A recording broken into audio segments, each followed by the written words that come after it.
From downtown Detroit, Local 4 Live starts right now.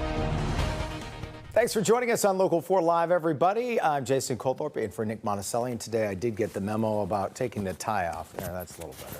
Let's loosen things up here. Does that work? It's not too, oh boy, that's getting a little revealing. Let's just move on to the news. If you're watching us on the website, good morning on the old YouTubes or the Plus. Good to have you with us. And or perhaps you're listening to us on the go. Treat it like a podcast. We love that too. That's the safe way to do it if you're in the car. We have a lot to talk about today. It's been a full week since the federal government shut down. The Transportation Secretary is saying it's causing a shortage of air traffic controllers, and that's one of the dangerous effects of this shutdown, and it's also affecting things at Detroit Metro Airport. If you get a call from a phone number with a 679 area code, by the way, that's no longer an out-of-town scammer. It's the new area code for Detroit and some suburbs because the 313 got a little too popular. The changes that could impact how you dial starting today. And the Tigers taking their playoff run back home to Comerica Park this afternoon. The series tied 1-1. We're headed out to the ballpark as they get ready for Game 3 of the ALDS. So let's get to it, everybody. We're going to start with your headlines in Grand Blanc, where the community is trying to heal from the attack on the Church of Jesus Christ of Latter-day Saints. 4 people killed in that attack. 8 others hurt when a gunman opened fire and then set the church on fire during a Sunday service. Today, families and friends will gather at Grand Blanc High School on the football field for a vigil. It starts at 6 tonight, or I should say the event starts at 7. You can start getting into the field area there at 6. Everyone welcome, but leave your bags or wax candles at home. Those are not allowed. The city will honor the victims and also recognize the heroic actions the first responders took that day. Other news, a teenager is dead, another in the hospital after a drive-by shooting on Detroit's west side. Yesterday morning, they were walking on Littlefield. Police say they started arguing. Then someone in a blue Lincoln started shooting. They're still looking for that car. If you know anything, call DPD or call Crime Stoppers. Despite that, there is new data from the Detroit Police Department which suggests a decline in violent crime. These are numbers according to DPD, numbers they've put out. Violent crime hitting a 60-year low in 2024. So far this year, the department reports the number of murders is down 15%. The number of non-fatal shootings and carjackings also down. Despite the recent declines reported by the police department, Detroit does remain one of the nation's most violent cities. According to FBI data, Detroit ranked as the 3rd worst major city in the nation for total crime and violent crime rates in 2024. A major shakeup in the banking world, and this one hits pretty close to home. Fifth Third Bank buying Comerica in a $10.9 billion all-stock deal.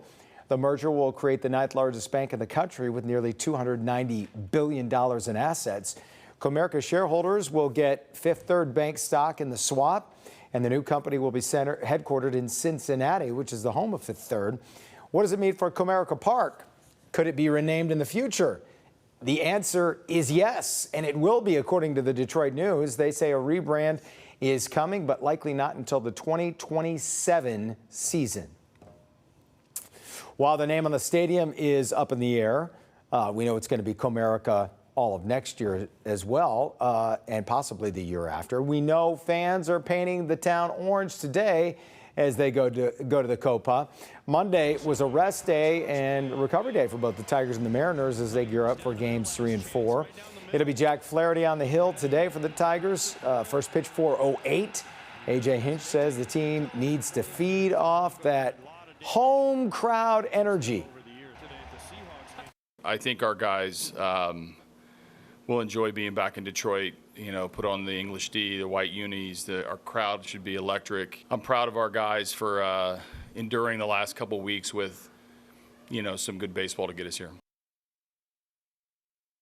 If I'm reading the skipper correctly, he wants some BDE, big Detroit energy, and nothing like J. Scott Smith dodging heavy equipment to give us the energy we need to get ready for this Game 3. What's up, Jay?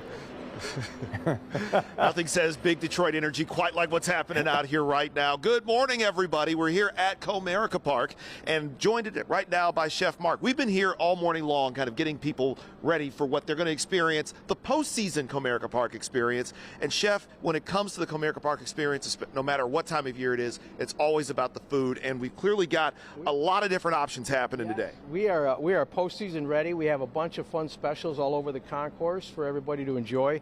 Holding in my hand, I have a lobster grilled cheese that's in the market at $151. We have Blake's Cider and Donuts. We got a Tipsy Pumpkin little drink. We have a blue and orange beef tenderloin slider at Green Dot. Slows has a Bleacher Creature and Dewey sausage with pulled pork and caramelized onion and jalapeno. We have our Tiger Tail in the Big Cat Court, which is a foot-long corn dog coneyed up. Also, we have a Strawberry Dubai Cup that's out in right field. We have 2 locations. That's a delicious cup that everybody's going to enjoy. We also have out in right field is a char-grilled steak and shrimp skewer on garlic naan. Also, at Michigan Craft, we have a red velvet chicken and waffles. Delicious. So much fun stuff. We have so much more, and we are playoff ready. Go Tigers. We just can't wait for everybody to come down and enjoy and have a good time. But let's go. It sounds like it. It looks like these were these specifically ready for the postseason too. Yes.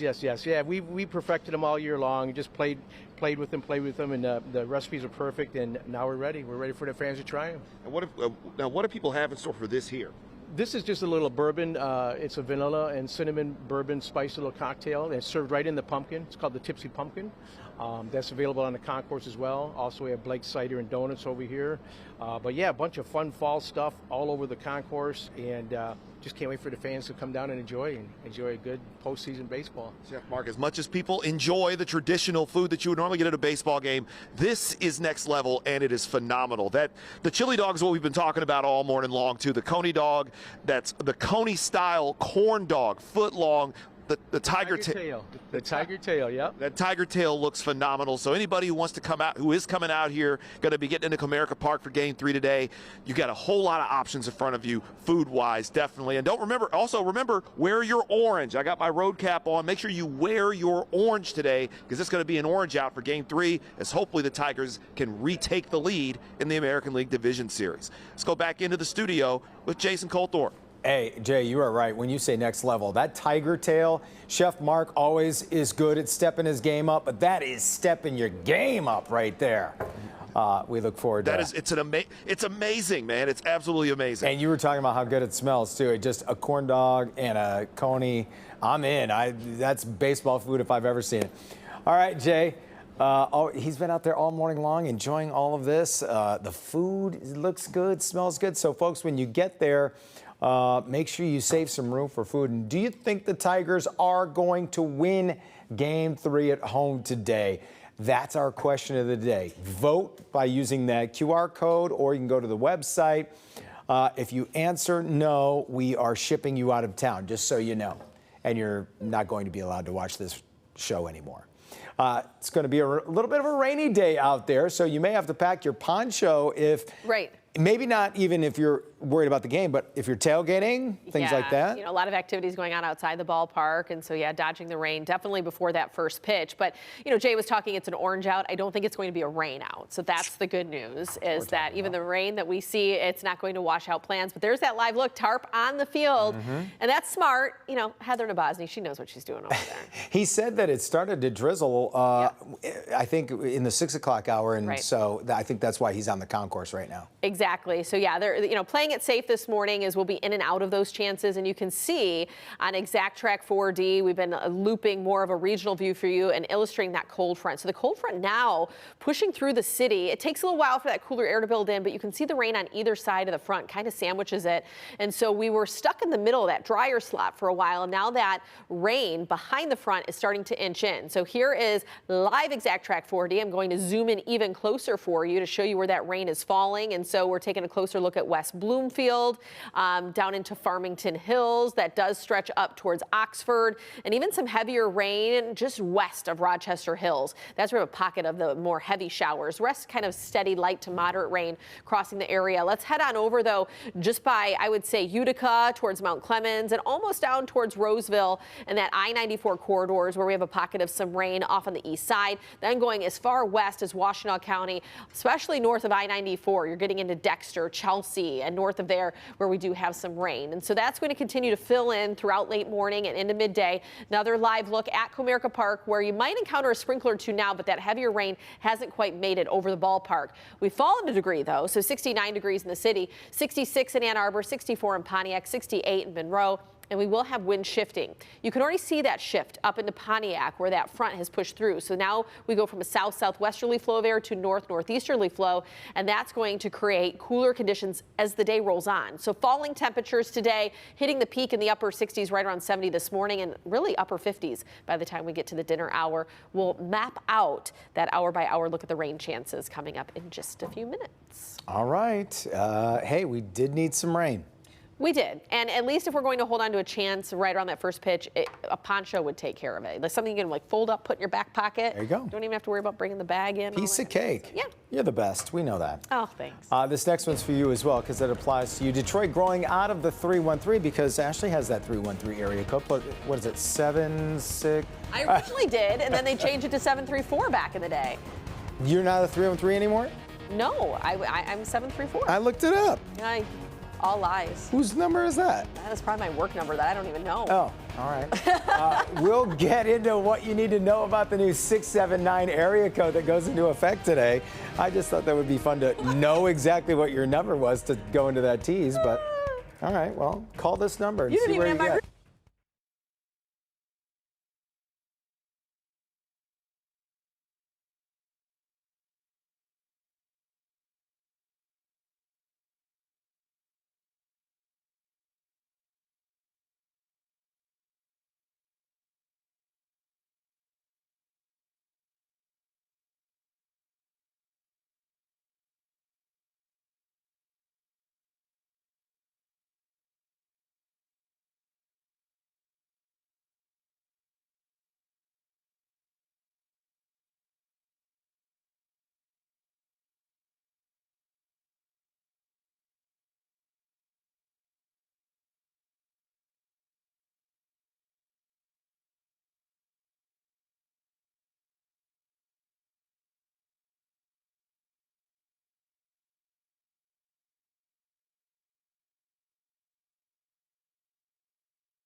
Starting today, if you're calling anyone in Detroit or the surrounding Wayne County suburbs, you have to dial 313 first, and that means dialing all 10 digits to reach somebody, both the area code and the 7-digit telephone number.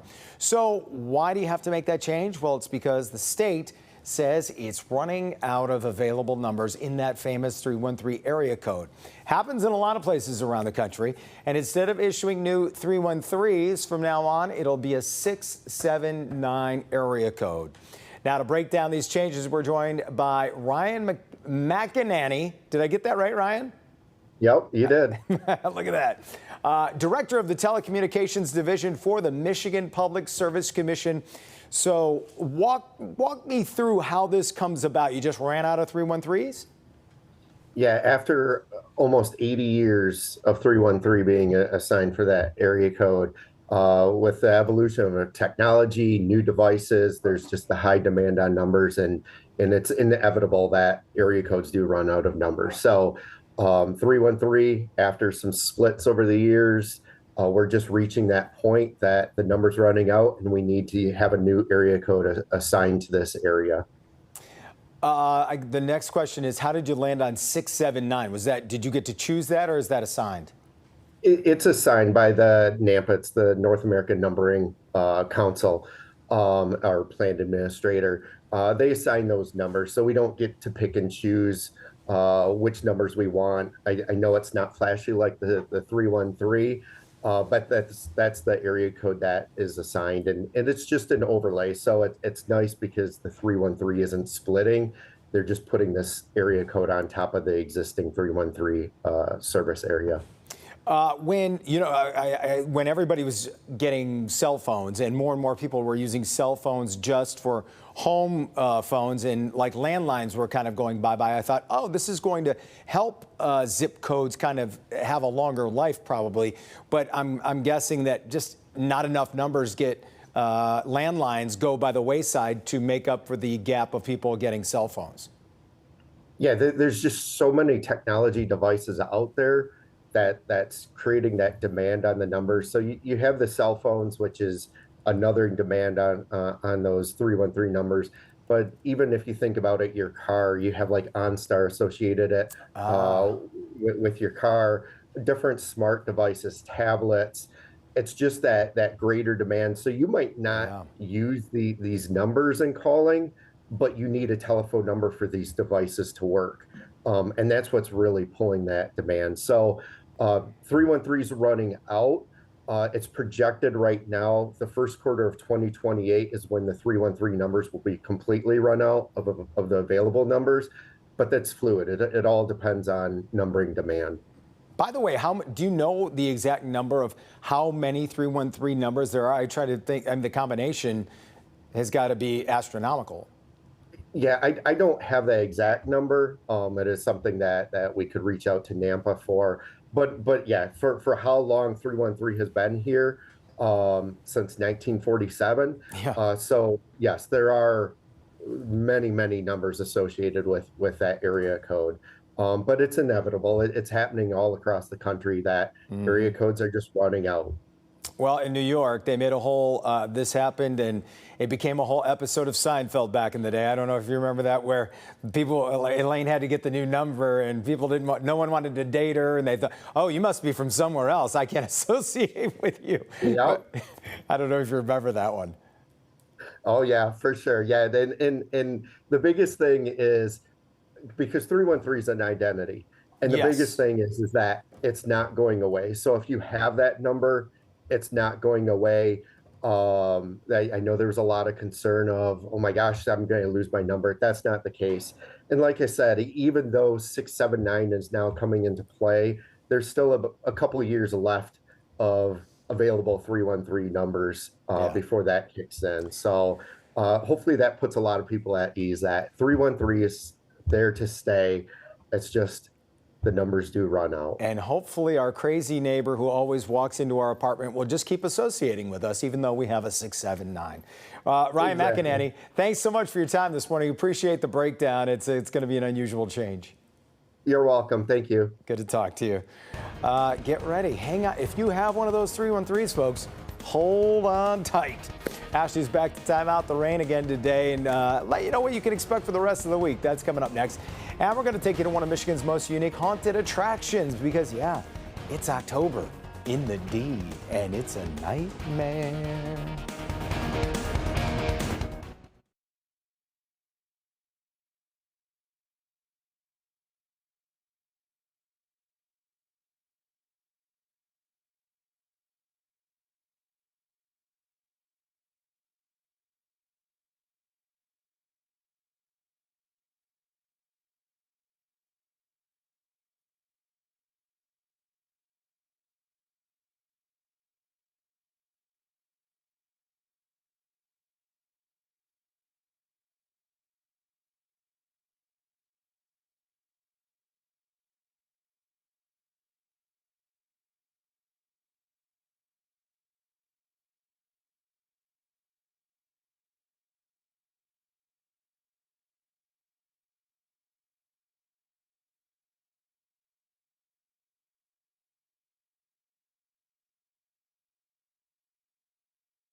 Welcome back to Local 4 Live here after that very short timeout. Let's get back to Ashley and a check of the forecast. The wonderful Ashley Barrissey, meteorologist extraordinaire. Just keep going, please. No. Tips forthcoming. Tips forthcoming. Interesting day because all the big changes are on the way. Hopefully people have the pools closed at this point because temperatures falling. Here comes the rain and fall seems like it's finally here. You know, I'm thinking that we can time this out. I'm being optimistic well with the Tigers game because we're getting the bulk of the rain out before the first pitch. And we'll have falling temperatures throughout the afternoon. But with that being a 4 o'clock game, we're getting the game in before sunset so it won't be too cold. You know how that can happen in October. So, yeah, let's be optimistic today. But scattered rain chances are with us through midday. So whether you're heading downtown for the game or not, this impacts all of us across southeastern Michigan where you need the umbrella, something that you might have to go searching for because we haven't needed it in so long. And we have the cooler temperatures this afternoon, so don't be fooled by the warmer start that we've had because temperatures slide in the wake of this cold front. So we're kind of really at the peak temperature of the day. We're plateauing there for a few hours and then we start to fall. So sweater weather will be here in a matter of hours and that seasonal stretch builds in for the rest of the week. We will get some sunshine thanks to high pressure tomorrow, but 60s are with us for some time. So rain chances stay pretty scattered all the way into, I would say, the early dinner hours, and this evening becomes much more isolated. So overcast skies nonetheless as we're in and out of the rain. Right now we're starting to see a few heavy pockets develop, but overall most of this is to the northwest and still kind of working its way across our area. We will be in the upper 50s by 7 o'clock. And at that point, we're drying things out. But there's that front. It's just now over Detroit, and you can see all the rain behind it. So pretty widespread stuff that's just knocking at our door. And we will have much cooler air. This is a really good depiction of what's ahead. So what you see up in Marquette, over in Green Bay, that's what's heading our way tomorrow morning, Jason. It's going to be about 20 degrees colder tomorrow morning. Do we have to take that? Is that like a given? Or? Can we just let those folks just keep that over there? Keep that. But unfortunately, I mean, it's all in how it moves west to east. And so they're about a day ahead of us when it comes to those temperatures. So 24-hour temperature change. 17 degrees cooler in Green Bay. But for the rest of us here in southeast Michigan, we're trending a little warmer, but not for long, as we will start to see the temps tumble. So 60s in the forecast. I can't remember the last day. I talked about a below average day. And here we are. Wednesday and Thursday, we could be just below average in those temperatures. So next weather maker's a cool one. We have the rain that will continue to push through the lunch hour. And then by about 3, I would say, 3 or 4, most of that's to the east, but you have a few of those little remnant pesky showers that just want to linger on the east side. And that's why I can't rule out a passing shower over Comerica Park. But it's not a slam dunk. And we certainly will have clear conditions going into Wednesday. So if you have tickets to tomorrow's game, you don't have to worry about the rain gear, but you'll want to find maybe your favorite Tiger sweatshirt because we are going to be falling out of the 60s today into the 50s, and then tomorrow, kind of a similar setup. We'll be right around, I would say, 60 degrees for that first pitch and upper 50s by the time we get towards the end of that. So the full forecast shows tomorrow and beyond, we're dry, sunshine. We get in the upper 60s for the MSU game that'll be home in East Lansing, and then low 70s by early next week. My hoodies have been patiently waiting, so thank you.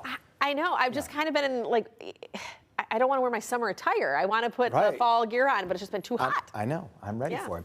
All right, we're going to talk more Tigers coming up and then also get a news update right after this. Stick around.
Good morning, everybody. In about 30 minutes, 2 suspects charged with a deadly shooting at Skinner Playground on Detroit's east side will be in court. Brandon Ware and William Wheeler charged with the murders of a 4-year-old boy and an 18-year-old. In June, a 17-year-old was also hurt. Investigators say the drive-by shooting was a result of a fight on a city bus, and the victims didn't even know the suspects. If you're not already watching us on Local 4 Plus, now's a good time to switch over. The Grand Blanc community is going to rally together today to honor the victims of the church attack. Plus, the Transportation Secretary reports a shortage of air traffic controllers causing nationwide flight delays. We're going to take a look at the impact here at home, and we're talking more Tigers and everything you can look forward to at Comerica Park as the team heads into Game 3 of the ALDS.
From downtown Detroit, Local 4 Live starts right now.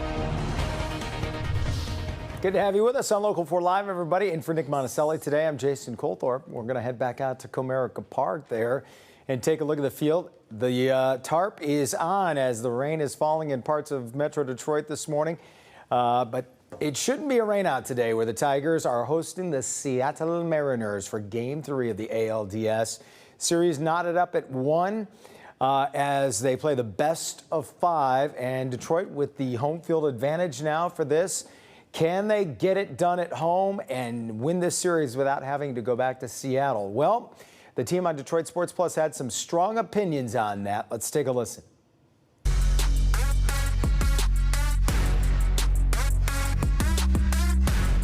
Postseason baseball is back in the D. Excited? Just like we drew it up, excited. boys. Very. Just like we drew it up, Ken says. Were you saying that for the last home series at Comerica Park in the regular season? Exactly. Yes. The road here was winding, but we're here. We're here. It was winding. It was like underground, like around a couple mountain. Detours. Yeah. Construction barrels, lots of Took the construction back barrels. roads for sure. But when the Tigers played that last home series, what was that, against the Braves? And their playoff hopes were kind of Done. Bobbling like that? You said done? Done. At that point. So you had like no expectations for more baseball here. The next day, before the Guardians series, I did say I think they'd still make it, but I was not confident. Yeah. And I was definitely not confident. The thing that we're not really talking about, the Tigers did need a collapse from the Astros to get in. But honestly, the nice thing about the MLB postseason, none of that matters. Like, they're here and they're on an even playing field with everybody else. Looking at what they did in that wild card series, yes, they lost the division to Cleveland, but then they come and take 2 of 3 games from them. Did that prove anything to you, that this team really did hit the proverbial reset button? I think they vanquished a lot of demons because it was the team that did that to them that came back. But to me, I honestly came out of that series with more concerns looking forward than I even did like going into it, because your hope was, okay, playoff start, clean slate, offense looks good, pitching looks good, and a lot of those warts resurfaced. Yeah, I mostly took from it that it must suck to be a Guardians fan, man. After that run at the end of the season to then collapse in the first round of the playoffs, that's pretty brutal. So, but I mean, I think the one thing that we've seen so far through 5 games of playoff baseball is that the pitching is pretty good. At least the starting pitching has been very good. That was one of the huge concerns coming in, and I think that probably isn't the concern you need to worry about at this point, and they just got to hit. Yeah. They really just got to figure out how to hit. What'd you say about watching games 1 and 2 of the series in the ALDS? I mean, it's got to be some of the worst viewing experience for a good Detroit team in a long time that I can ever remember. Are they a good Detroit team? And I mean, like the pitching is obviously fantastic, and they're doing their job. The starting to the bullpen, like everybody's doing their job for the most part. And the bats just can't get going. And it's just brutal to watch strikeout after strikeout after pop-out after pop-out. And you're just waiting for somebody to make that play. And they've done it. They've been making that one big play a game to keep them in or win the game or whatever. But it's just they're hanging on by a thread, man. Yeah. I don't know how they're going to do it. Coming back home for these 2 games in the ALDS, we said this last week, and I'm going to say it again. All it takes is one swing to break a team out of this funk. We saw it with Dylan Dingler in Game 3 of the wild card series. He hits a home run. The very next inning, the Tigers get their first 3 big hits of the entire series. So I think it's so important that the Tigers get off to a good start in Game 3 because, you know, Jack Flaherty is starting. He looked great in Cleveland, but you never know what you're going to get from that guy. He can go shut out one game and then 8 runs the next. So if the Tigers could get up early and put a little bit of game pressure on him, I think that can make all the difference. Especially against this Seattle offense that can go off at any time. You know how crazy it is that we see somebody hit 60 home runs in a season in this era of baseball? That's crazy to see what Cal Raleigh has done. Yeah. But how much confidence do you have in those starters, Jack Flaherty, Casey Mize? Because first 2 games, Seattle was held to 5 runs in 2 games. Does that give you any The last pause? time Cal Raleigh was in Comerica Park, I think he hit like 5 home runs or something. So we'll see what happens. But I mean, again, if this pitching continues, they have a chance. And they gave themselves a chance this weekend. The bullpen game went really well for them. That was a huge win. And then kind of a huge letdown to not win a school start because you should be coming back up 2-0 at this point. And did you think you were going to come back 1-1? You just thought it'd be reverse games? That's probably was pretty accurate. So you kind of are where you thought you'd be at this point. But you did have a huge missed opportunity yesterday, on Sunday, not in Game 2. That being said, with 2 games coming back to Detroit for an ALDS, they had a chance last year against Cleveland. Does it feel like they need to win these 2 games to have a chance to advance to the ALCS? It's really nice to have Tarek Skubal sitting there for Game 5, but those Skubal starts have not been auto wins. It's not a guaranteed win. That's a lot of pressure to put on one person. We were saying that last season. Yeah, those last 2 Cleveland games in the regular season, and then obviously in the wild card or the first game against Seattle, Skubal looked great. He pitches really well, but the Tigers aren't able to capitalize. Need some support. Exactly, and that's why I think even if you feel really good about Mize and Flaherty in these 2 games, it's difficult to say I have confidence in them because what does that mean? Do I have confidence in them to go 7 shutout? No, even though I know that's what it might take. So I think both of those guys are going to keep the Tigers in the game. It's just this offense has reached such an extreme level of like ineptitude at this point that we need to see it. And hopefully that Comerica Park atmosphere is what can spark them.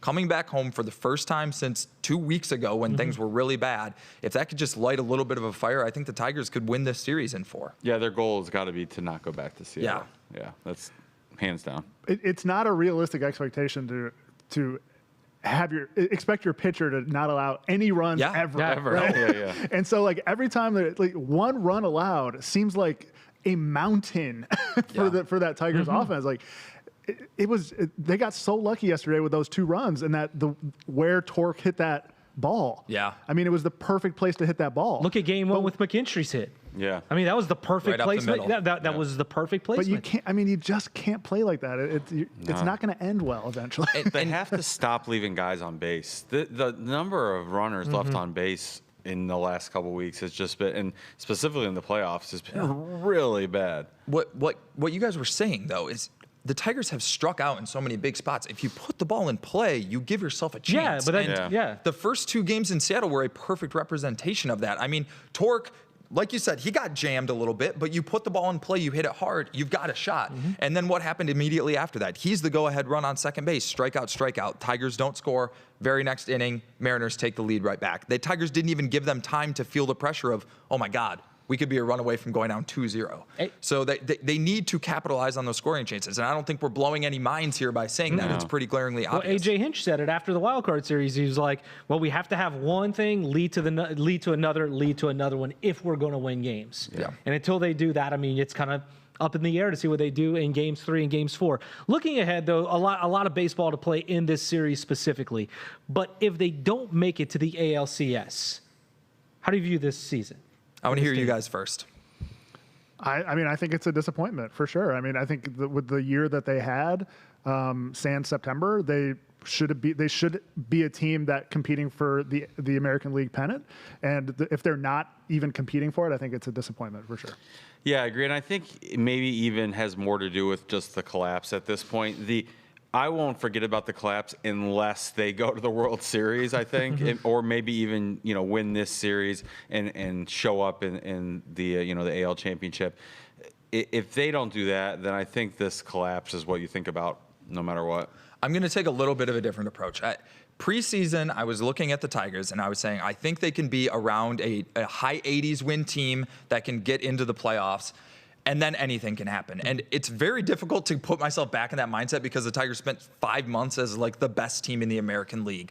But when I look at this roster, I don't think that this roster is as good as Seattle's or as Toronto's or as the Yankees. Nope. I look at all 8 teams that are left in the playoffs, and to me, the Tigers are clearly the worst. Yeah. It's Tarek Skubal, and then it's piecemeal in a lot of ways. Yep. So the way that the Tigers didn't go all in, I think that making the ALDS and giving yourself a legitimate shot to advance to the ALCS is good enough for me. Doing what you did with what you got. Because I think the Tiger strategy was going to be to keep being here and get enough bites at the apple that eventually it does work out. And so the fact that the Tigers did not go all in and still got to this point, I think, to me, I'm going to look at that as encouraging. Even though they missed some opportunities, they're not going to hang a division banner, they didn't get a bye, I still think based on their talent level, they didn't underachieve.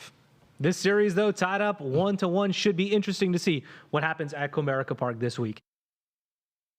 All right, the guys also talked about the Lions in college football. You can watch Detroit Sports Plus streaming on demand anytime you want right here on Local 4 Plus and on our website. Check out how the team got fans hyped up last night, by the way. You might have seen the drone show over Comerica. It was similar to what they did for... Sorry about that, guys. Similar to what they did for the Lions over the last 2 years, as they got those drones out and in flight. You see the shapes, saw like the tiger and the big D, and they're just, that one's cool. You just wonder, how do they coordinate that and get it going?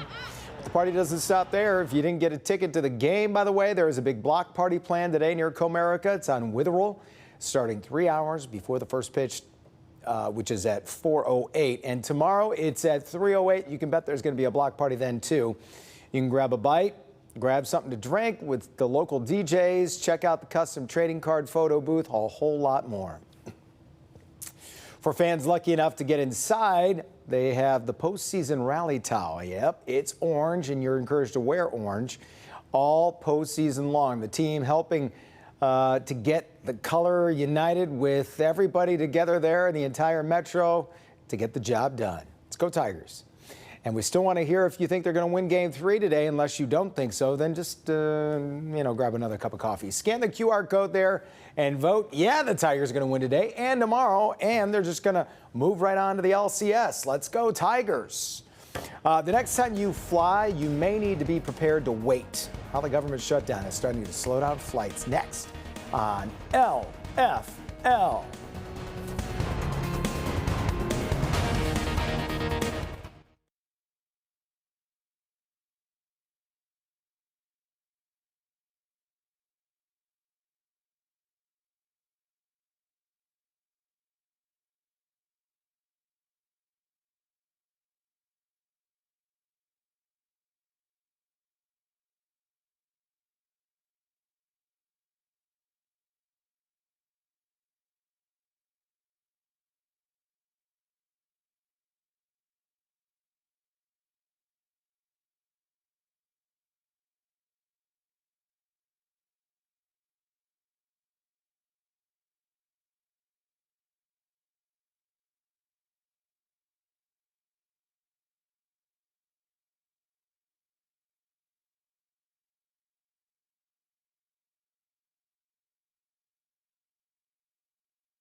All right, welcome back, everybody. Let's take you out to Washington, D.C. this morning. Got the cameras fired up over the Capitol. That's where we're looking at day 7 of a government shutdown. Yesterday, the Senate, again, rejecting both Democratic and Republican proposals to fund the government. The president saying the failed votes could trigger federal worker layoffs and even firings, but he's saying there are discussions going on with Democrats to address their demands on Obamacare subsidies. The shutdown, by the way, starting to impact travel. The Secretary of Transportation reporting a shortage of air traffic controllers causing nationwide flight delays. Priya Mann live at the Metro Airport this morning with the effects we're seeing. Priya's not live, but she's reporting from there.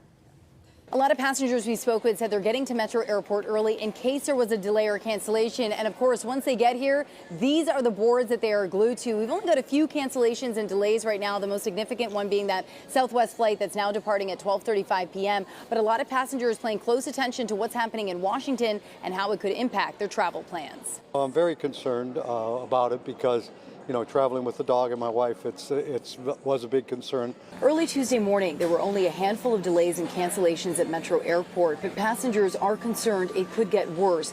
The FAA says it's been delaying flights due to shortages of air traffic controllers. The Transportation Secretary blames the government shutdown, saying many controllers are calling out sick because they're not getting paid. I think that's really sad because I think if you're working, you should get paid. Yeah. The ones that are out furloughed, I understand. I don't like it, but I just think that's the way the world goes these days. But if you're working, you should get paid.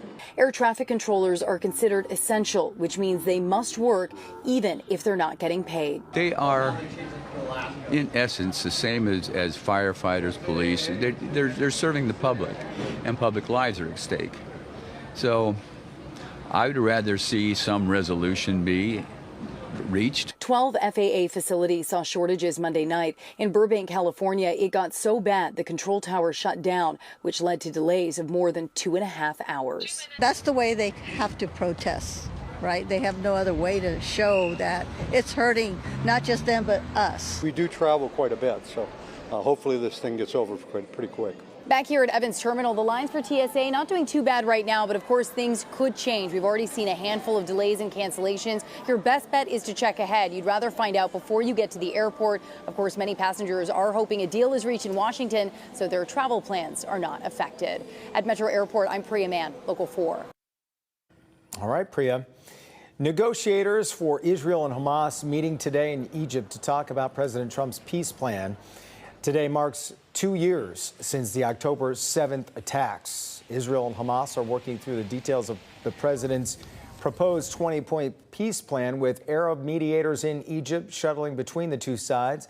Under the agreement, a potential agreement, Israel would stop the war and gradually withdraw from most of Gaza, provided Hamas disarms, leaves power, and frees all 48 of its remaining hostages, 20 of them believed to still be alive. The Supreme Court is closing the book, at least for now, on Ghislaine Maxwell's legal fight. Justice is rejecting her challenge to her sex trafficking conviction, meaning her 20-year prison sentence stands. Maxwell was found guilty in 2022 of recruiting and grooming teenage girls for sexual abuse by Jeffrey Epstein. Her attorney says there are still serious legal questions left unanswered. The CDC has signed off on new COVID vaccine guidance. Patients will now need to consult a healthcare provider before getting a COVID shot, a process called shared clinical decision making. A recommendation comes from a new panel of vaccine advisors chosen last month by Health and Human Services Secretary Robert F. Kennedy Jr. The panel voted unanimously in favor of consultation, but rejected making a prescription required. If you're headed out to Comerica Park today, maybe grab a sweater, a light jacket, something to keep the rain off you. Ashley's going to break down the forecast and how cool it's going to get.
All right, how about a live look at Manistee, Michigan this morning, where the city puts its own twist on haunted houses every year.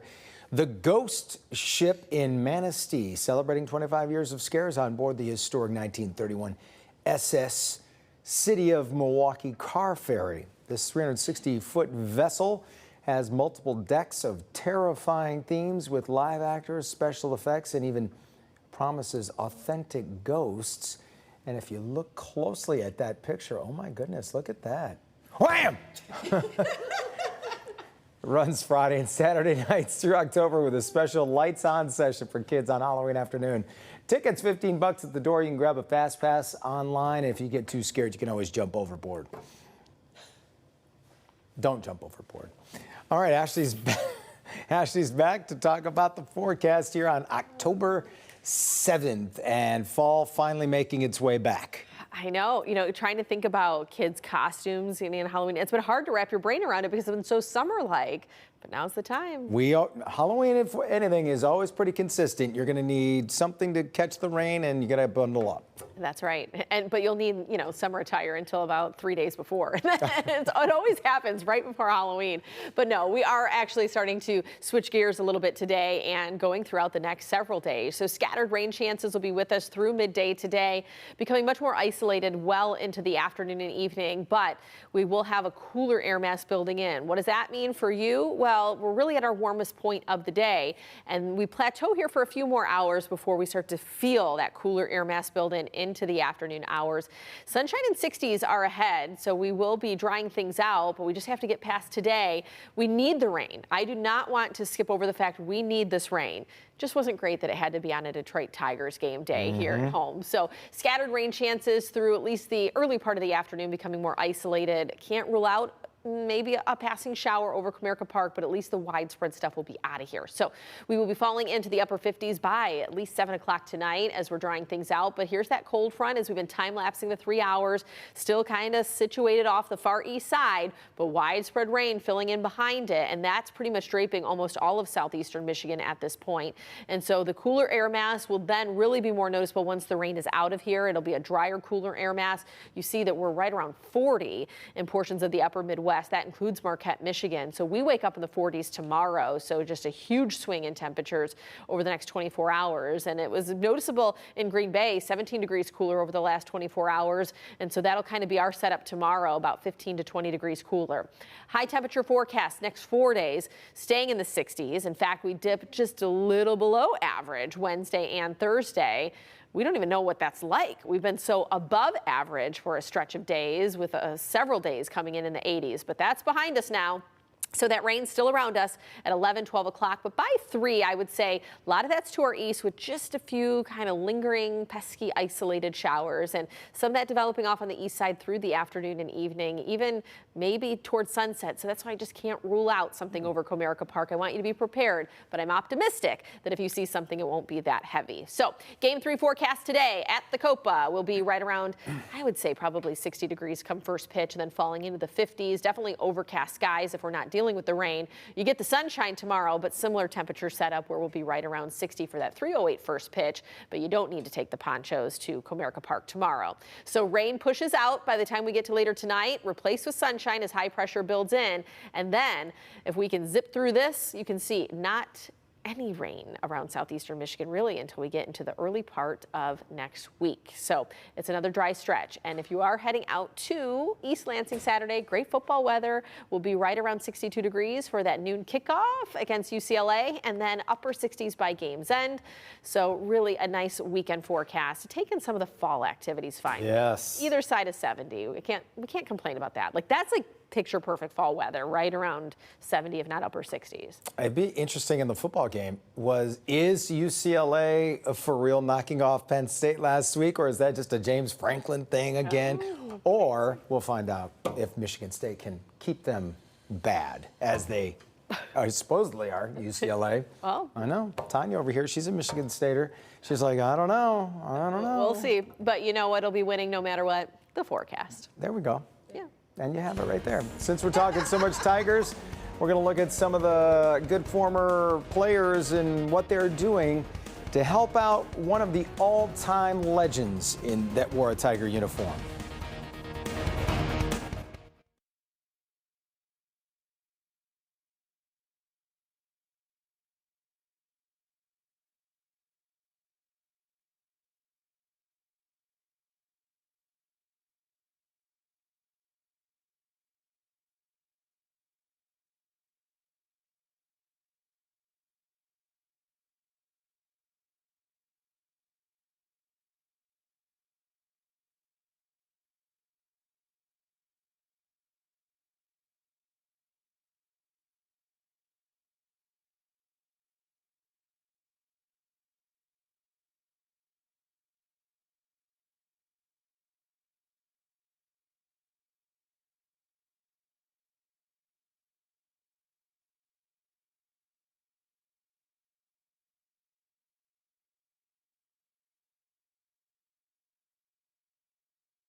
Former Detroit Tiger Kirk Gibson turning his fight with Parkinson's into help for others.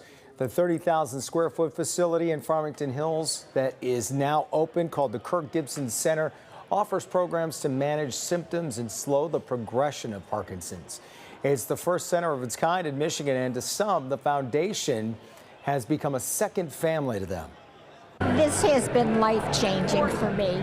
The classes are fabulous. The people could not be nicer. I've made friends here. I come every single day. I started taking 1 class a day, then 2. Now some days I even take 3. There's no place better if you have Parkinson's. It's just wonderful. It's supportive. You don't feel alone. I can't thank Mr. Gibson enough. It's been a gift from God. Here, right there. The center also houses the foundation's headquarters and aims to be a national model for Parkinson's care. We have the details at clickondetroit.com. If you'd like to learn more, and judging from her soundbite that you just heard, you should check this out. Much more coming up in our next hour. We're headed back out to Comerica Park to check out all the cool things being offered at the ballpark today as the Tigers get ready for Game 3 of the ALDS. Plus, you can't see them, but they're in nearly everything we eat and touch. We're talking about microplastics and what you can do to get it out of your life. The plastic swaps, how to do that. We'll talk about that. Plus, what plans does the Motor City have for Halloween? We'll tell you what the mayor, police chief, and fire commissioner have up their sleeves when Local 4 Live rolls on after this.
From downtown Detroit, Local 4 Live starts right now.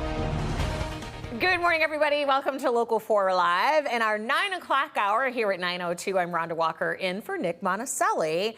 And we have a lot to get to in this next hour. Of course, we want to start with the Tigers. We are taking you inside of Comerica Park for everything to get you geared up for the big game. One thing you should know is wear orange if you're getting ready to go out of the door and take part in the block party, or you have tickets to the game. They want it to be a sea of orange everywhere. And you can expect a lot as the Tigers are returning home. Will be a lot of fun downtown. And then, do you need to replace a car seat if you get into a car crash, even if your child was not in that car seat at the time? Consumer Reports is out with some new information. Plus, we are celebrating Halloween and also Halloween safety in the city of Detroit. The mayor, the police chief, and also the fire commissioner are about to talk about the city's Halloween plans, and we're going to take you there.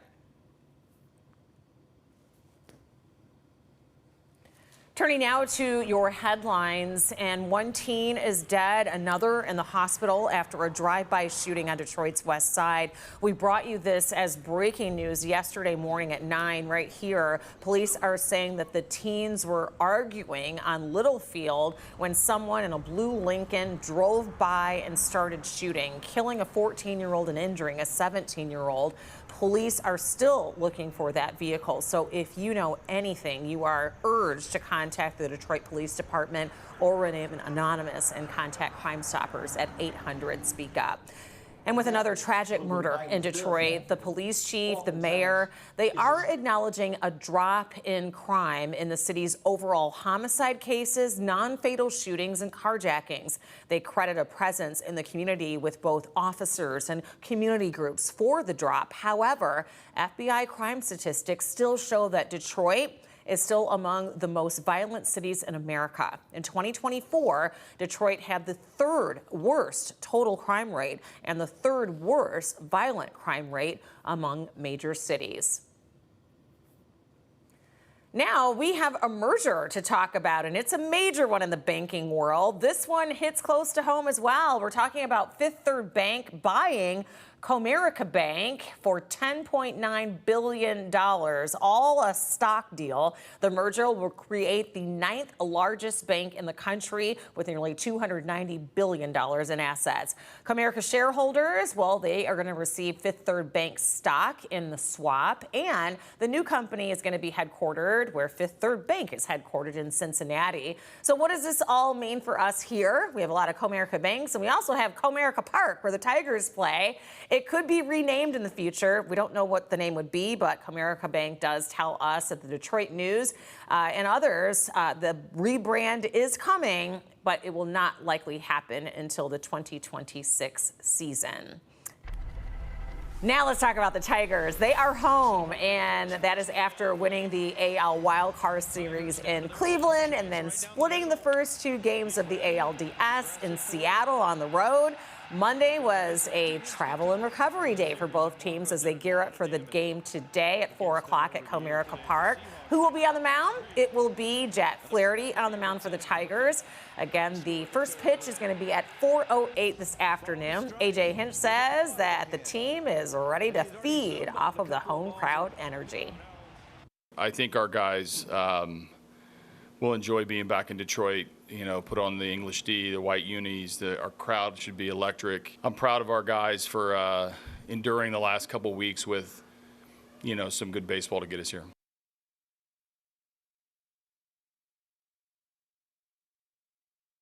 And we want you to weigh in. So, do you think that the Tigers are going to win Game 3 at home today? I hope we have 100% of you saying yes. You can scan the QR code on your screen right now and vote, or head over to clickondetroit.com/vote. And we might have some Seattle fans in town, so you never know if they might sway the numbers. But so far, it looks like 100% yes or no. Nobody's voted yet. 100% it? Yes. All right, let's go. We definitely believe in our Tigers for sure. And if you are heading out to the ballpark, make sure you wear your orange. The team is trying to unite the metro area in a sea of orange and just help our Tigers get the job done. J. Scott Smith has had an awesome assignment all morning long, live out at Comerica Park. Even picked up some new swag while you're out there. Loving that jacket, Jay. Well, thank you so much, Rhonda. The swag needed a recharge, definitely, and it's lots of orange. That's going to be the color of the day here at Comerica Park. I'm joined by Alondra McConney, she's a part of retail here at Comerica Park. Now, the thing that we've seen is it's going to be about the orange out. The orange is just as much as part of the Tigers as anything else, but the one thing I've heard a lot of is that, well, we don't have a lot of orange Tiger merchandise. Well, it looks like that has all started to change out here. Yes, so we have orange everything. We are encouraging fans to wear orange to the game today. So D-Shop opens at 9. So if you don't have anything, there's still time to shop, whether it be in our store or at the block party today. I was going to say, I see clearly we've got, we already know, we know all about what this is. So tell us a little bit about the collaboration we got here. Yeah, so we did a local collaboration with Detroit vs. Everybody. This is our ballpark exclusive Tigers vs. Everybody hoodie in orange. So this is phenomenal. So it's in orange, and also we got this here too. We got some other things in orange as well. Yes, so we have a cap, which if you're not into a tee or a hoodie, you can always do headwear. And then we have a few commemorative items. So if you're at the ballpark today, definitely grab our novelty pins, a ball or a pennant to take home. And then in addition to that, we have items that are worn in the dugout. So these pieces right here, you'll see a hoodie, you'll see the hats that are worn in the dugout, so you can take home what the players are wearing. So on some of the other things we got going on over here, this really cool jacket. You might remember on Sunday, Priya actually wore this jacket during Local 4 News this morning. This is a beautiful jacket here. We've got this great Tiger shirt, and we got to go right there because there's my boy. Any of the 80s baby Tiger fans who, like me, grew up, they love seeing that too. Yes, so we have a little bit for every fan. Some from the past, our past Tigers, the classic Old English D, Detroit wordmark, we have it all. And then bling, if the ladies are into that, just style it however you want. So we've got all this different cool orange Tiger gear. Remember, orange is the theme now, especially for this playoff run. Yes, games 3 and 4, we want our fans in orange. So come out, come ready, yell. We're ready to cheer on our Tigers.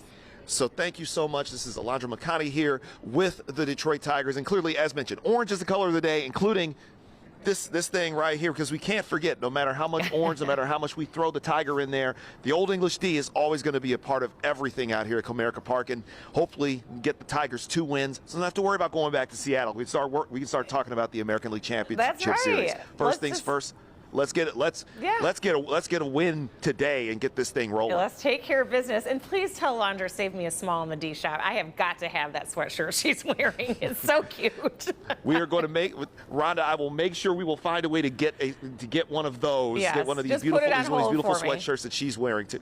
I'll swing by as soon as we are done to go buy it. So cute. That's phenomenal. Thank you so much. All right, thank you. Always great swag in the D shop. I get into a lot of trouble there, but something about the Detroit Tigers swag of all of our sports teams, they're just my favorites. All right, so Detroit, of course, is known for our iconic 313 area code. And while the area code itself isn't going anywhere, there is a new era for it. And if you need to get a new phone number, it's not going to start with 313 anymore because they ran out. The new number? 679. We'll tell you about what all these changes mean for you. 2 minutes. 2-minute break. Not enough. And then we'll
Welcome back, everybody, here at 912 on Local 4 Live. So starting today, if you are calling anyone in Detroit or the surrounding Wayne County suburbs that have a 313 area code, you now have to dial 313. And if this sounds unusual to you, it's because you used to not have to do that. You could just dial the 7 digits, and if it was in the 313, you would reach your person. Well, that means dialing all 10 digits now, both the area code and the 7-digit number from now on. So why do you have to make this change? Well, it's because the state says that it is running out of available numbers with our famous 313 area code. And instead of issuing new 313 numbers from now on, there's going to be a new area code, and it's 679. So last hour, Jason, he spoke to Ryan McInerney, the director of the Telecommunications Division for the Michigan Public Service Commission, to break it all down for us. After almost 80 years of 313 being assigned for that area code, with the evolution of technology, new devices, there's just the high demand on numbers, and it's inevitable that area codes do run out of numbers. So 313, after some splits over the years, we're just reaching that point that the number's running out, and we need to have a new area code assigned to this area. The next question is, how did you land on 679? Did you get to choose that, or is that assigned? It's assigned by the NAMPA, it's the North American Numbering Council, our plan administrator. They assign those numbers, so we don't get to pick and choose which numbers we want. I know it's not flashy like the 313, but that's the area code that is assigned, and it's just an overlay. So it's nice because the 313 isn't splitting. They're just putting this area code on top of the existing 313 service area.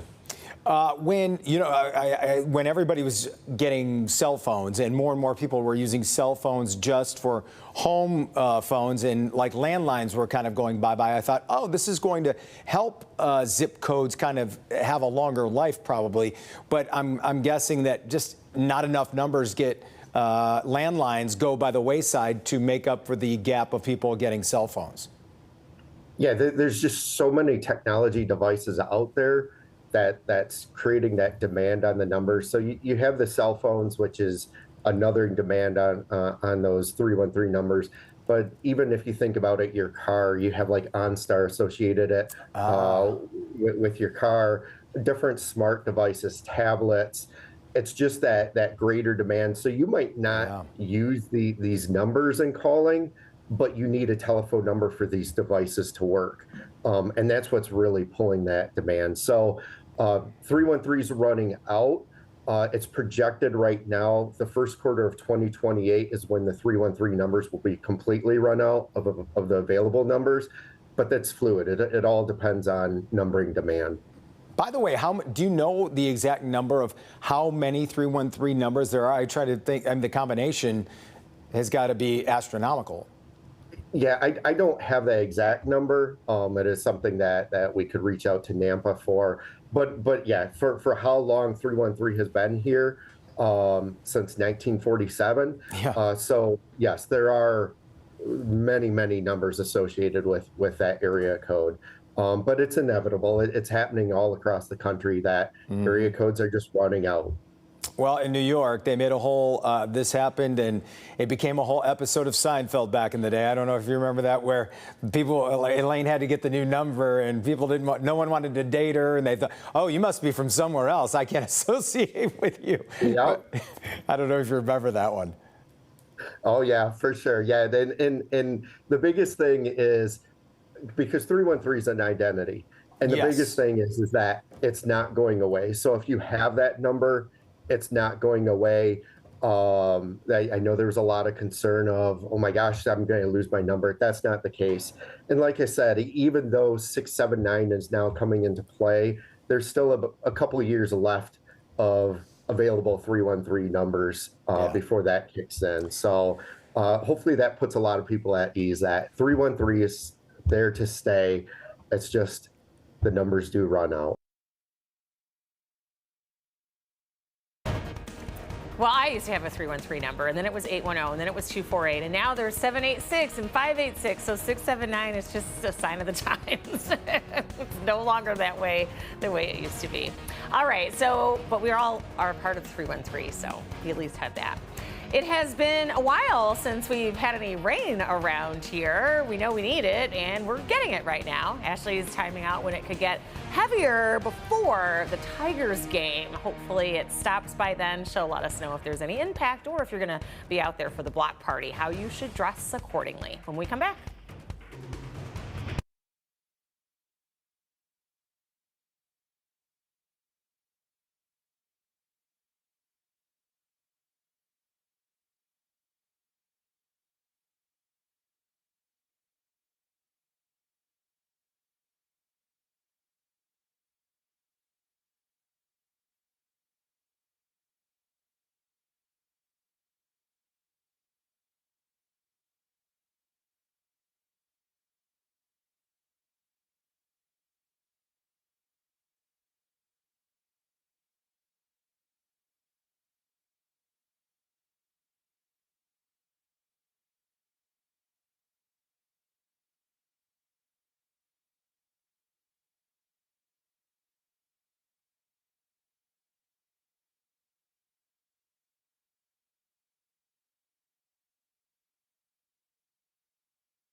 Happening right now, the city of Detroit is rolling out its plans for a safe Halloween. Every year, the city hosts Halloween in the D with free candy all around the city. And Mayor Mike Duggan is about to speak at the Chandler Park Field House. In fact, we have some community members that are kicking things off as we speak. Let's listen in. His vision, Halloween in the D. All right, well, it's a happy Halloween. This is my last Halloween as mayor, but as I walk in here, I have to think about how much things have changed. To have a facility like this, that's as fine a recreation facility as anywhere in Michigan for the children of the East Side, is reflective of what's happened. And my first year as mayor, we had hundreds of volunteers who came across the city, put flashing lights on their car to protect against fires. We had 47,000 abandoned houses. We had 100 fires a week in every week, and it took those volunteers to protect the community. But I talk to young people in their 20s about their memories of growing up in Detroit, and I was struck by how many of them said one of their most distinct memories was Halloween. Not as something they celebrated, but as a time they were scared. Our children grew up seeing those flashing lights as a symbol of a danger that their house could burn down. And I realized we didn't understand how many ways our children had been affected. But over time, we got the abandoned houses down, the neighborhood and block clubs got strengthened, the community got stronger, and now, for the 8th year, we're doing Halloween in the D. We are celebrating Halloween. And I'm really proud of the fact that most of our children have no memories of those days of patrols, but we still do have 700 volunteers.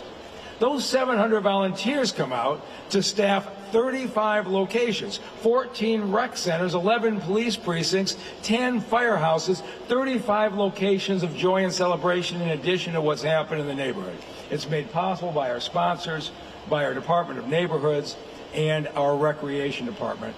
And I am just really pleased that Halloween is a time of joy for the children of the city of Detroit. And with that, I get to introduce somebody who's helped transform this part of the city, fought for the building of the rec center that you're in, and has made the East Side a better place, Councilmember Letitia Johnson.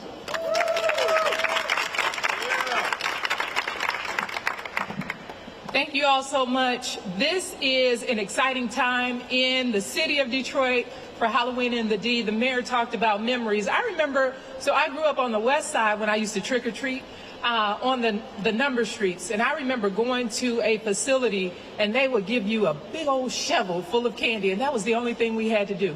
So now the city has Halloween in the D to create safe, fun opportunities for our children to come out and go to our fire stations, our police stations, our rec centers, to have a fun and safe time for Halloween.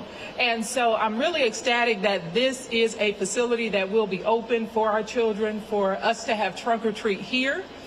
I want to encourage our families to not only have trunk or treat in outside, but also to come into the facility to understand the activities that we have here at the Chandler Park Fieldhouse. So this is an exciting facility that opened up just a couple months ago.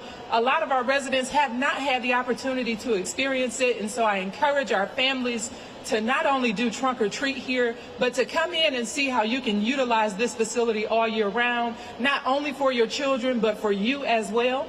So as you all come here, grab candy for our children. Be sure to brush your teeth after you eat all of that candy. To our neighbors who sometimes we look around and we don't have other neighbors that are giving out candy, you have the opportunity to drop off your candy to a rec center, a fire station, or a police station to be involved with Halloween in the D. And just want to encourage you all to make it a fun, a safe opportunity for all of our children, and just to create more memories for our young people. So excited that this is the 8th year, and excited to be kicking it off here at the Chandler Park Fieldhouse. Thank you. Thank you, thank you. The next person I bring before you is Ms. Tony Stovall to go over the different activities happening on Halloween in the D. Good morning. Again, my name is Tony Stovall. I get to serve again as one of the co-chairs for Halloween in the D. And each year that I've worked on this project, we just have continued to grow and create stronger partnerships with our Department of Parks and Rec, also our police, as they mentioned, every police precinct, one fire engine house per district. We've even collaborated more in bringing trunk or treats right here to our different recreation centers. We'll have a basketball clinic actually hosted right here by our Motor City Crews and the Pistons in the Fieldhouse on Halloween Day for Halloween in the D. And even leading up to that day, we are encouraging our block clubs and our community associations to get out and decorate their blocks, to bring back the fun into the neighborhood. So there's a contest for our block clubs and associations to decorate, come together as a community, decorate your house, decorate the blocks, and enter the contest to win a fun prize that will be given out by the Department of Neighborhoods. So we are just so excited. In addition to that, we've again got some strong partners. We have Michigan Recreation Construction, and also our Bel Air Movie Theater, which is the only theater in the city of Detroit, who will be giving out movie tickets on Halloween in the D.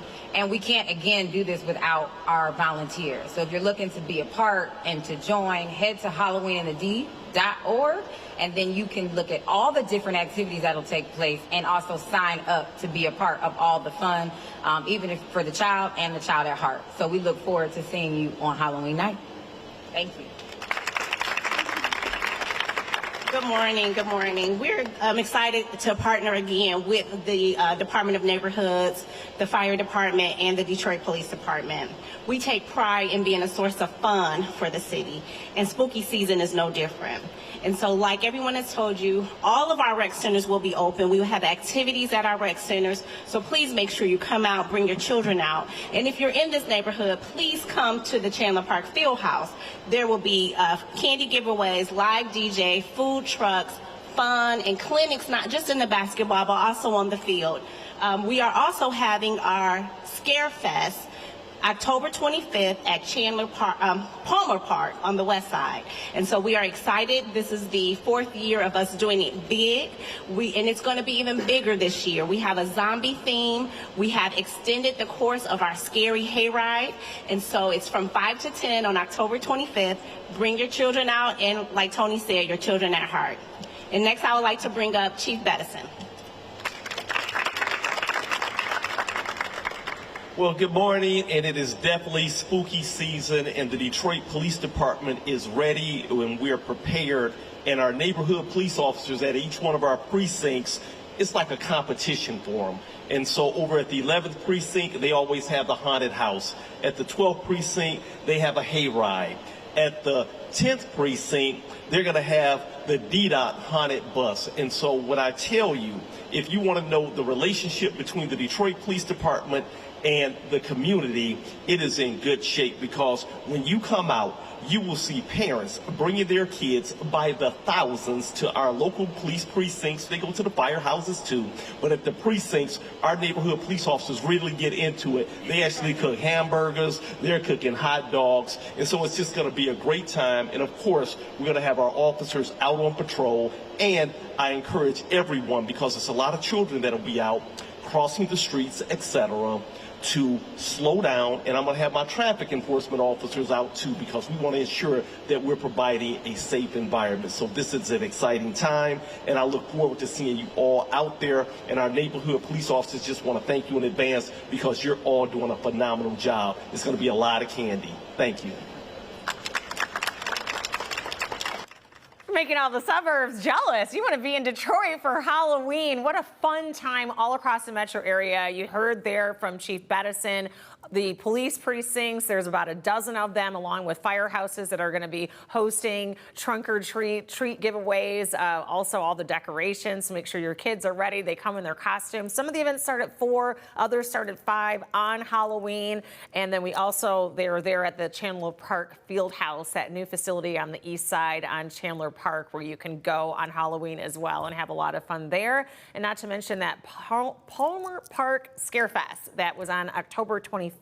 That will be on October 25th, and they have hay rides and all kinds of fun things for you to do there, and that's well ahead of Halloween. So definitely take advantage of everything that's happening in the city of Detroit, and bravo to all of them for creating so many spaces and opportunities for kids to have fun and enjoy the holiday. Speaking of your kids, you want to keep them safe when they're in the car, and after a car crash, most of us know to check for our injuries or any damage to our vehicles. But what about your child's car seat and its safety after a crash, whether your child was in that seat or not? Consumer Reports' own car safety expert found herself asking the same question, and her experience will help other parents. Consumer Reports car seat safety expert Emily Thomas was recently rear-ended on the highway. Thankfully, she's okay, and her kids weren't in the car. But their car seats were, and that raised a big question for any parent. Do you need to replace a car seat after a car crash? If you've been in a minor crash, you may not need to replace your car seats. But if it's been a moderate to severe crash, then you should definitely replace them. Always follow the instructions from your car seat manufacturer. So what's considered a minor crash? Here's a checklist from the National Highway Traffic Safety Administration. If any of these criteria are not met, it's time to get a new car seat. In my case, the car seats looked fine. There was no visible damage. There were also no injuries sustained in the crash. The impact was at the rear of the vehicle, so the doors closest to the car seats were not damaged. However, both vehicles were towed and there was airbag deployment. So this counts as a moderate to severe crash, and the car seats have to be replaced. Some child car seat manufacturers say that you should replace their car seats after any crash. You should follow the instructions of your car seat manufacturer. If your car seats need to be replaced, talk to your insurance company about covering the cost. I'll also need to properly dispose of my car seats so no one else uses them. Remove all the covers, cut the harness straps, and mark the shell with "Do Not Use."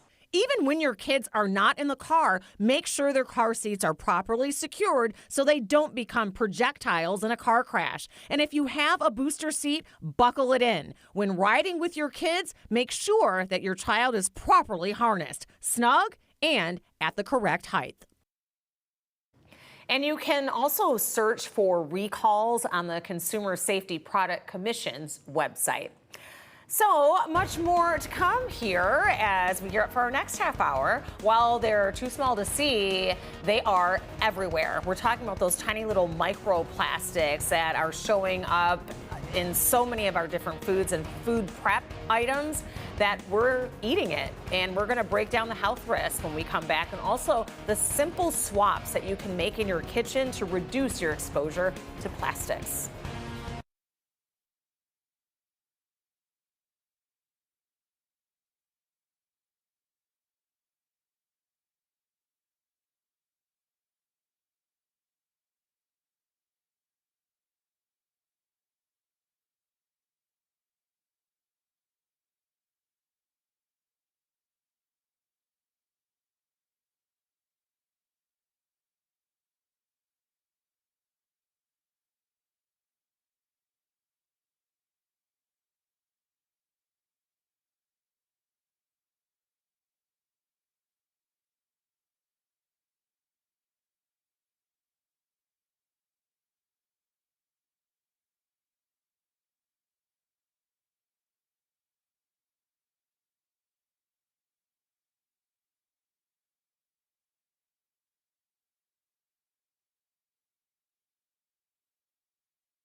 From downtown Detroit, Local 4 Live starts right now. Yes, we are back here on Local 4 Live to round out this 9:30 half hour. I'm Rhonda Walker in for Nick Monticelli, who has the day off. Microplastics and nanoplastics are tiny, sometimes even invisible in our daily lives, but they're found in the water we drink, the food we eat, the air we breathe, the chopping boards we cut on if they're plastic. And studies show that these tiny plastic particles do end up in our food, and we are eating it and drinking it, raising questions about the impact on our health over time. Dr. Frank McGeorge is here with important insights that we want to know and what you may not know. Let's start with a simple definition. Microplastics are tiny plastic particles or pieces that are less than 5 millimeters, or about the diameter of a pencil eraser. This upper size is actually pretty big, and larger microplastic pieces this big aren't generally consumed by humans, but in our environment, they are easily consumed by animals, which means they do make it into our food supply. Also remember, this is the upper size for microplastics, and micro and smaller nanoplastics that we ingest, inhale, and absorb are usually invisible to the naked eye and can be as thin as a DNA strand. Plastics have been found and reported in many humans in many different tissues, including the heart, blood, serum, and even in breast milk. Get a better magnification on that. And Dr. Brian Cummings, Dean of the Eugene Applebaum School of Pharmacology at Wayne State University, says it's challenging to know how all this plastic is affecting us. The difficulty there is because they come in so many shapes and so many sizes, there is not one standard method that we can use to rapidly assess and quantify the level that are found in these areas, so that makes it difficult to even assess the amount that gets into our bodies. Which leaves health recommendations lacking. The FDA has found no evidence that plastics or microplastics or nanoplastics found in foodstuffs are causing any adverse health effects. And the CDC has actually supported that, but they also acknowledge that there are gaps in knowledge that we need to address, and to do that, we need to start being able to come up with standardized ways to measure these nanoplastics, to assess their risk, to determine the level of exposure, the levels in the common sources. Even though there is no certainty of harm, there is still reason for concern. The potential effects, and this hasn't been correlated or shown in humans, I want to point that out, but in other experiments in the laboratory, both in cells and maybe in animal models, there's evidence for increases in inflammation, increases in oxidative stress, evidence for reproductive effects, and some evidence for neurotoxicity, although I have to point that it's only been demonstrated in experimental studies, and those haven't been correlated or reported with strong evidence in humans. I personally think to myself, well, if it's a choice of plastic or no plastic, I'd rather go no plastic. But is that rational? This is a case where it is actually what the individual needs and is able to do. Is it rational to eliminate all plastics and move? That would be very difficult. This is not an issue that we can life choice or even shop our way out of. But there are things that you can do to reduce your plastic exposure. How we dispose of these plastics, how we recycle these plastics, and how we use these plastics is now being really, really studied. The overall adverse impact effects on human health have yet to be determined, and we don't know the extent of that, if any. But it is clear, though, that we know for one thing that the effects of plastics on the environment is something that we should be able to address. So overall, I think you will see a push for decreased use of plastics, and I think that will be a push in the future. Great information from our Dr. Frank McGeorge. And if you are wanting to make some of these swaps in your home, our Pam Osborne shows us how some simple plastic swaps can really cut down on your family's exposure. For me, rethinking plastics in my own kitchen started with an article I read earlier this year. It was about a study that showed microplastics are so prevalent that 7 grams worth, the weight of this entire spoon, could be floating around in our brains. Really got me thinking about the changes I could make here at home to reduce my own family's exposure, but it can be overwhelming. That's why we tracked down a chef who took on this challenge more than a decade ago. You can't change overnight. Like, you can't just decide, oh, I'm never using plastic again. That's impossible. But we made simple changes. Okay, Anne Marie, sounds simple enough, but seriously, where do we start? There's plastic everywhere. Zero Waste chef Anne Marie Bonneau started her decoupling from plastics in 2011 after reading about how our waste was impacting ocean animals. And I thought, that's it. I'm going to try to break up with plastic. And then as I went, I started to discover, oh, this stuff's also bad for us. It feels unavoidable. So many of the things we buy are packaged in plastic. But what we discussed with her and Dr. Brian Cummings are some of the things you can do and definitely shouldn't do. For example, I used to meal prep in these plastic Bento meal prep containers. It says on the back they're microwave and dishwasher safe, freezer safe too. So I'd pop off the lid and into the microwave it would go. Try to avoid storing your food in plastic containers. Try to avoid reheating them in plastic containers. Even if it says microwave safe. Heat can cause the chemicals to leach out of the plastic. When it comes to what we drink, you know, there's a lot of microplastic in bottled water, so that's a good one to avoid. Stainless steel and glass are the better bet. Before you buy food to cook, make a plan for how you'll bring your grocery home. We found these canvas grocery bags online for less than $10 a piece. It's a good idea to keep these in your car so that way you're never without them. And instead of bagging your produce in one of these, you could try putting it into a mesh bag instead. That brings us to the next point. You don't want to cut your fresh produce over a plastic cutting board. Remember that spoon? A recent study showed these chopping boards shed between 1 and nearly 7 spoons worth of microplastics per person each year. This wooden one is a safer alternative and costs $29.99. Are you still cooking with plastic utensils? If so, you can swap those out for wooden ones too. This 3-pack set me back about $17. Got leftovers? Store them in glass containers, or you can use beeswax paper instead of plastic wrap. For cleanup, look for plant-based sponges. We found a 12-pack of these coconut ones for $12 online. They're better than your traditional sponges that break down and, you guessed it, release microplastics and even smaller nanoplastics into the environment. I would say don't worry about being perfect because it's impossible. We didn't create this system with disposable everything and plastic everything. So don't overstress, but just little by little. If you have to replace things, just start replacing them with things that aren't plastic. The federal government shutdown, it is starting to impact air travel at the airport, while you may experience delays.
The federal government shut down now in its 7th day as the Senate votes on 2 funding options. As we take a look at the nation's capital, last night lawmakers voted against a procedural motion to advance a Democratic alternative to the House-passed bill to fund the government through October 31st. The Senate also rejected the House-passed GOP bill to fund the government through November 21st. So it's the 5th time that the Senate has rejected both measures. President Trump, though, is now saying that he's willing to negotiate with Democrats on health care policies, which has been a major sticking point. Meanwhile, we are getting a live look at Metro Airport, where you could encounter some delays. If you are planning to fly in and out of Metro Airport to other airports across the country, you really want to check your airline and your flight times, departure and arrivals, because the Transportation Secretary is saying that there are more delays, and it's because of a shortage in air traffic controllers. It is due to the government shutdown.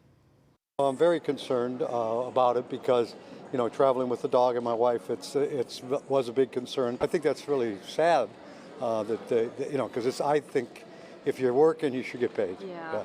The ones that are out furloughed, I understand. You know, I don't like it, but I just think that's the way the world goes these days. But if you're working, you should get paid. And many of these essential federal workers are not getting paid, but still expected to show up for work. 12 FAA facilities saw staffing shortages last night, including in Burbank, California, where the facility there, so many air traffic controllers called off sick that the control tower was entirely shut down for a period. And in Denver and in Newark International in New Jersey, there were also ground delays because that flights were prohibited from taking off until controllers were able to handle it. Meanwhile, a program to help new moms is getting a major boost from the newly passed state budget here in Michigan. RX Kids, it is getting $270 million in funding. The program gives moms $1,500 during pregnancy, plus $500 monthly during a baby's first year. The results are actually showing that this is having a very positive impact. In Flint, where it originated, evictions have dropped 91% for young families in the program, and premature births are also down. RX Kids is already rolled out in 11 other communities across the state, and the state funding will help it expand even more over the next 3 years. Coming up on Friday here on Local 4 Live, we're going to be talking with the creator of the program, Dr. Mona Hatish, who has more plans for all of the new funds. Ashley's back with a look at our forecast as we feel the drop in temperatures and also some of the rain falling as well. How long will it last and if it will impact the Tigers game later? And speaking of colder temperatures, can you believe the Winter Olympics is on the calendar? It's approaching. How the host nation of Italy is making sure more athletes get special recognition during the games.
Oh, our favorite time of the year is coming up. Athletes from around the world preparing for the upcoming Winter Olympics. Host nation Italy is spreading out the honors at the upcoming Milan Cortina Olympics. There will be an unprecedented 4 flag bearers for the opening ceremonies. The names for the Americans have not been released yet, but we do know that the Olympic flame will be lit in ancient Olympia, Greece on November 26th. It'll arrive in Rome on December 4th, beginning its journey across Italy a couple of days later. And remember, we're the only station that you can watch the Winter Olympics, and you can catch it right here on Local 4 this coming February. Go USA. And it is raining outside right now. This is a live view of Mount Clemens. Let's check in with Ashley and see if we can move the rain out in time for the first pitch. Now, forewarned weather with Exact Track 4D.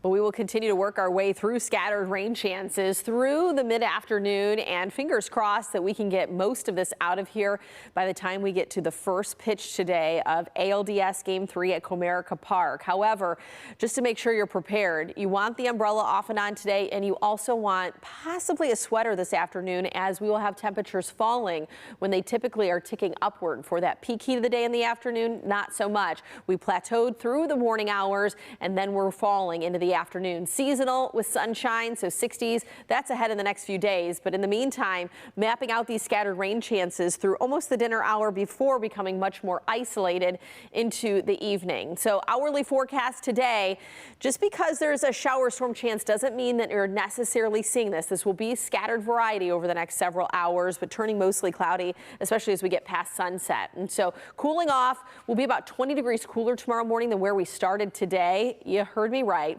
40s in the forecast by tomorrow morning. And so then by tomorrow afternoon, only about 63 for that afternoon high. Now we will pair it with sunshine. High pressure builds in, but we even dip below average Thursday with highs only around 60, 61 before climbing out of it very slowly heading into the weekend. So behind the cold front, widespread showers pushing eastward, and I would say around 3:30. Now we're talking more isolated chances, but we're not done with it quite yet. Even around 6, 7, you could get a little bit of that remnant moisture kind of popping a sprinkle or two or a light shower, especially on the east side. So that's why I can't rule out some of the rain at Comerica Park. But if you do encounter it today, it's probably going to be on the lighter side, something that you can just pack the poncho, and I don't think it would put us into a rain delay, and certainly drier conditions for Game 4 come tomorrow. So breaking down the ALDS forecast here at Comerica Park, 4:08 first pitch today, slight chance for a shower or non-severe storm, but otherwise I would say going from the low 60s into the 50s throughout the game, a little breezy. And then first pitch is at 3:08 tomorrow. You can plan for sunshine, but cooler air as will be right around 60 for first pitch and falling into the 50s. So here's a look at the rain for today. Pushing that out by this evening, we replace it with sunshine tomorrow, and here we go again. A dry stretch of weather will ensue all the way through the weekend, and then we'll have our next chance for rain arriving Tuesday of next week. So we just can't shake that dry pattern. But at least we stay dry for the weekend, which is great if you're heading out to the noon kickoff on Saturday in East Lansing. And so Michigan State taking on UCLA, and you can plan for about 62 degrees under mostly sunny skies for that kickoff, and probably upper 60s by game's end. So we'll be on either side of 70 here close to home through the weekend, and we'll stay in the low 70s paired with sunshine to start early next week. All right, thank you, Ashley. One of Detroit's most largest for sure and most recognizable murals is at the center of a whale-sized debate. The artist behind this massive painting that you can see from many places throughout downtown says that companies need to start covering it up with advertisements. What he's demanding and how the city is responding, and how much he'd have to pay to stop it from happening.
It's more than just a battle over these beautiful whales. The artist who made the iconic mural that you can see from many places throughout downtown Detroit says that companies have no business covering it up with advertisements. Metro Detroit native Robert Weiland painted this iconic mural on the side of the Broadwick Tower back in 1997. And for the past few years, you've probably noticed that it's been covered up with different advertisements, especially during baseball season. So our Pamela Osborne spoke with Weiland as he fights to make sure that his work is not covered up. Well, this isn't what the artist had in mind. If you're familiar with the city of Detroit, you know there's a humpback whale that's beneath that Cure Auto Insurance advertisement. Weiland, the artist behind the mural and a Detroiter, says he'd like to see that visible again. I painted 103 of those ocean murals, all unique, and Detroit was, very special for me. So to see it covered up like that. It's special because Detroit is home for Weiland. Over the past 3 decades, he's traveled the globe creating life-size depictions of whales and ocean life for one main reason. Water connects all the people in all the countries of the world. It may seem out of place here at home, but not to Weiland. People kind of, at first they said, why are you painting whales in Detroit? I know it sounds kind of strange, but I wanted to call attention to the connection of the freshwater habitats, the Great Lakes to the ocean. So I wanted people to kind of wake up a little. Except that Wake Up has suffered a bit of a wipeout. In the years since its installment, advertisers have taken it over. Weiland has been fighting to get the ads removed and says he's been told he'd have to pay more than $500,000 each year to get the space back. If they can get away with this, then all public art is exposed. He's asking everyone to stand with him to protect public art throughout the city. The only way we're going to get it off the wall is if Detroiters speak up. If the entire city comes together and looks at the advertiser and the billboard company and say, no, that's not, what kind of advertising is that? Skies Above Media is the company that offered that space back at a cost. I did reach out to them this afternoon. They tell me they have no comment. As for Weiland, he's working with state leaders to see what can be done here. Reporting in Detroit, I'm Pamela Osborne, Local 4. And we have been doing a deeper dive on Robert Weiland and his art during our In Your Neighborhood visit to his hometown of Madison Heights. You can actually check out that story on Click on Detroit right now. And for more perspective on what a major issue this is and the concern over artists like Weiland, we have Tati. I know you're a huge fan of his artwork, but you also have some perspective on this. I do. Well, it's a couple of different things. First of all, I've been a fan of Weiland since I was a little girl, and I first saw one of his murals in Long Beach, California. Wow. You could see it from my dad's condo. Oh. He is an internationally renowned artist who is from Detroit. His work should not be covered up. I told you I've been to his gallery in Laguna Beach, California. Yeah. He is a gem. Wow. And where is public art going, right? I expressed to you how I'm learning. I'm kind of a little bit of an art buff. Galleries in New York City, all over the country, are closing down because of the high cost of mainly rent.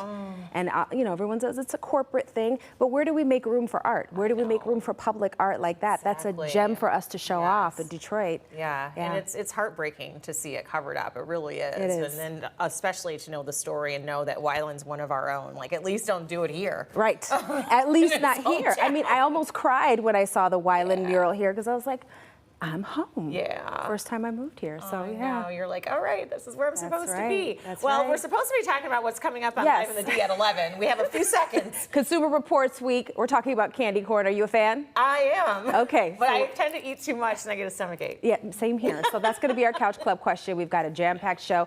You will see Big Randy in the house because he's part of a senior fashion show. Oh, I saw some pictures. Yes, it's going down. Fashion. Yeah. Awesome. Well, we'll see you at 11. Thank you, Rhonda. Thanks for being with us, everybody. And make sure you come back and see us for Live in the D at 11. And of course, go Tigers.